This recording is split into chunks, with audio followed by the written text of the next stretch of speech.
2 hours of sleep, 400 Ks to go. Let's do this. Give me a thumbs up. Nice. So guys, if you're going to be traveling around China doing an adventure, we're going on this bike adventure now. This applies to anyone traveling around. If you're backpacking or if you just want to go, tourist sightseeing, it doesn't really matter. There are some things that you have to bear in mind about China. Some things that you're going to have to take with you and be prepared for. Number one, strangely enough, is water. You cannot drink the tap water here in China. It doesn't matter where you are in China. There isn't a single place where you can drink the tap water. Also, you can't drink any river or lake water. It's pretty much, I think the statistics are something like 70 to 80% of all water bodies in China are severely polluted, so you don't want to go near that stuff. Make sure you bring bottled water with you, okay, or you have some sort of access to bottled water.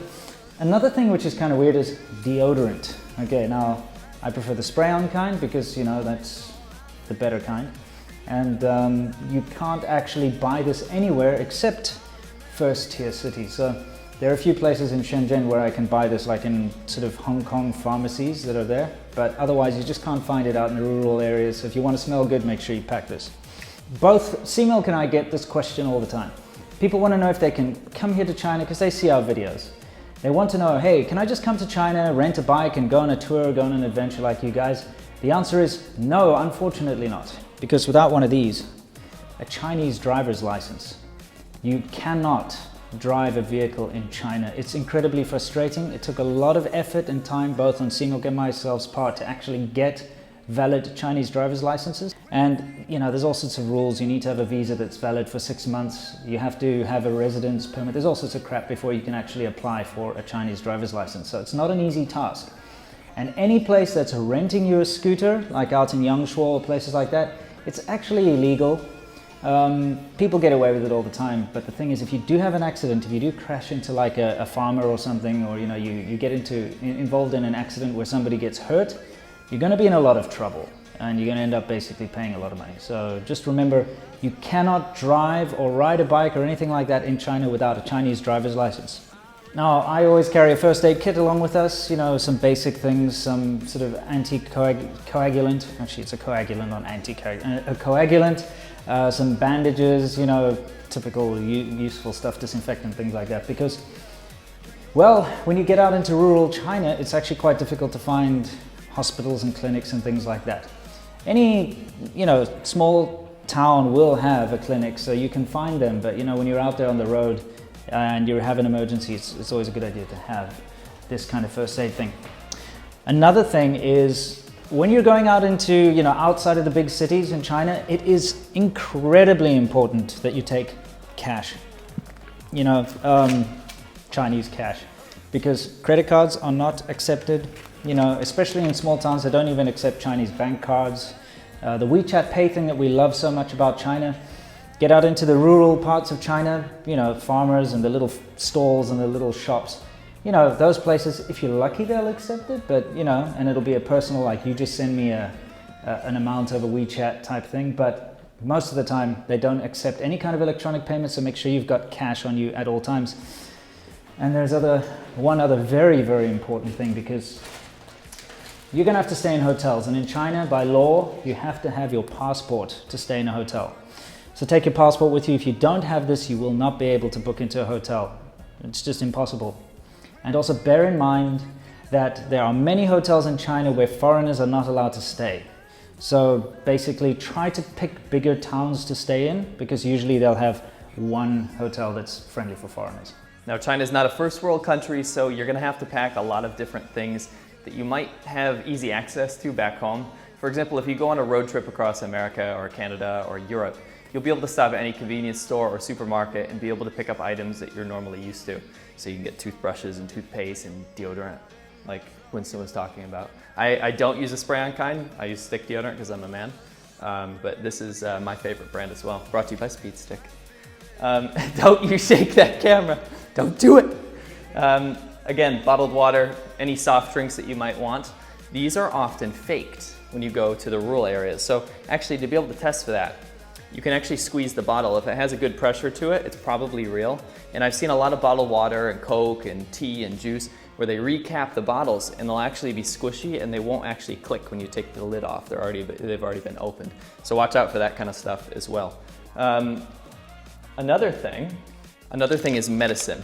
If you go to even any Chinese city, usually you're gonna find Chinese medicine. If you go to the pharmacies, you can find things like ibuprofen, acetaminophen, and really basic Western medicine, as they call it here. But if you go to the countryside here in China, you won't find any of that kind of stuff. It's all Chinese medicine type stuff. In the clinics, honestly, I feel like if you went to some of these clinics, you're at more of a risk of getting sick than if you didn't go to them. They tend to be pretty dirty. The dentist's office, you don't even want to see the kind of stuff they do in there. Anyway, this is what I bring. I bring one of these little pill boxes, and I've actually labeled them for emergency situations. So you got headache pills, you got stomach pills in case something comes, if you come down with something. I have some Tums here in case you get a little bit of heartburn, in case you eat something nasty out in the sticks. Melatonin, just in case you're not getting a good night's sleep. That's not for emergencies, it's just for me. And also, this is kind of interesting, but I bring caffeine pills as well because, interestingly enough, for people that really need their morning cup of coffee, you're not going to get it as soon as you leave the cities. They don't even have coffee here. They have it written up there. First world problems. This is a one-house town called Longmen. There's a hot spring nearby, and this is like the only kind of bakery in the whole place. But look at this ridiculous thing. It's like a big pancake or something that's been rolled up, and it's got cabbage, like a slice of bacon, pork floss, and I don't even know what's inside. Oh yeah, let's have it. Oh, you're just going right in there, dude. Your mouth's covered in grease. It's disgusting. It's got like sweet mayonnaise. It's not even sweet mayonnaise. It's like I don't even know what it is. It's like a sugary substance, like condensed milk. And I said, if you leave tier 3 cities and you're going out to the countryside, even if you're staying at a hotel, you won't be able to find coffee. Unless you're chugging back like really cheap green tea, you're not gonna be able to get that caffeine fix that you might need. So I usually pack some caffeine pills as well. One thing that's freaking awesome about China is actually the cell phone coverage. Now, last time I was in America a couple months ago, my cell phone kept going in and out. I'd be like, oh, I only have 2G. Oh, I don't have any bars. I've never actually had that problem here. There's cell phone towers everywhere around China. Even in the most rural of rural places, I've actually never lost coverage. So that is one super convenient thing. However, because Google and things like that are blocked, what you're gonna wanna do is either get a VPN on your phone if you're gonna wanna use Google Maps or any sort of Google services, or you're gonna wanna download the maps ahead of time if you're traveling by car or motorcycle or doing what we're doing, because that makes sure that you're not going to get lost. Just in case you lose your VPN coverage or you don't have a VPN, you can start out with the maps on your phone and then you won't get lost on the way. Last thing is actually just the gear that we use, just to stay safe. You have a much higher chance of crashing and getting hurt if you're on a motorcycle, even a bicycle, to be honest, in China compared to Western countries. So we like to wear full gear. We have like Winston has titanium gloves. I have carbon fiber gloves. They protect your knuckles and palms in the event of a crash. These Draggin jeans are actually given to us by the company itself, and a subscriber actually helped arrange that. We both wear these really awesome Kevlar Draggin jeans. They look like jeans, but they're actually like riding pants that have slide protection. So these are pretty cool too. And honestly, just driving very alertly, looking around you at all times. The further and further you get out of the cities, the higher the speed of traffic. Hey guys, I used to really like this kind of stuff, and it's grating on me today. I don't know what's wrong. I think Winston would agree. But it's just bad. Like, everyone's just being dicks on the road. I can't handle it anymore. Anyway, we're here setting up the drone in this shithole. Honestly, can't handle this. We're on our way to Longmen right now. And Winston's just sitting here on the side of the road. Setting up the drone.